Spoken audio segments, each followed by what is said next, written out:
Hi, it's Lorna Baker from LMB Procurement, and this is the second in my mini-series following through a real-life tender evaluation.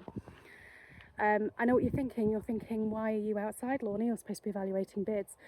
And I am, but I've had to take a minute because today I've started due diligence, and it's going to take a few days, and I will go through definitely a little bit about what due diligence procedures look like. But the first thing to say is if you don't want to annoy the procurement team, answer the question. And by that I mean if you're asked a question about health and safety, for example, don't say not applicable. If you're asked a question about safeguarding, don't say not applicable. If you're asked for references, then as an incumbent, don't just say, oh, hey, well, we've worked with you for ages, so we don't need to provide you with any professional references.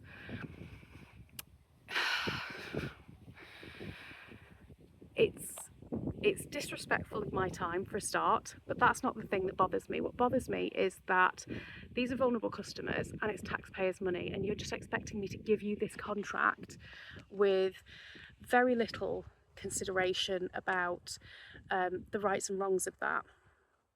And I'm certain that if you saw this in the Daily Mail and you went, oh hey, public sector contract was awarded to this contractor who didn't do any safeguarding checks, who had no health and safety, and who didn't even come with references, you would have something to say about that. I'm sure you would, like any normal person would.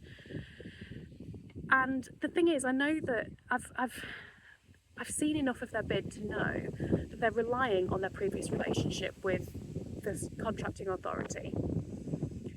And the reason I was brought in to do this is because the contracting authority want independence, which is fine, and all the bidders were told about this. So it was never guaranteed. But also, your bid's not even going to make it to them. They're not going to see it. You're going to be disqualified before your relationship can be the thing that you use as a crutch. You cannot use trust me bro as a tender strategy.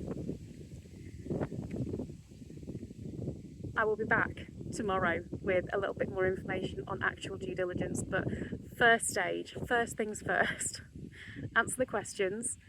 Do not assume that people want to give you the contract, because there are companies out there who have taken the time and put in the effort to put forward a proper bid. And you may know the customer base really well, but that doesn't mean that other people can't learn the customer base. You've let yourself down. You've let your own staff down because you're all now potentially losing a customer. You're letting our customers down, because I know that you do provide a good service. Yeah, don't do that. I will see you again for the next video, which will be a little bit more detail about due diligence, what it entails, what I'm checking, what I'm looking for in credit checks, the kind of information that is relevant to me as a procurement professional. Okay, I will not be outside in tomorrow's video.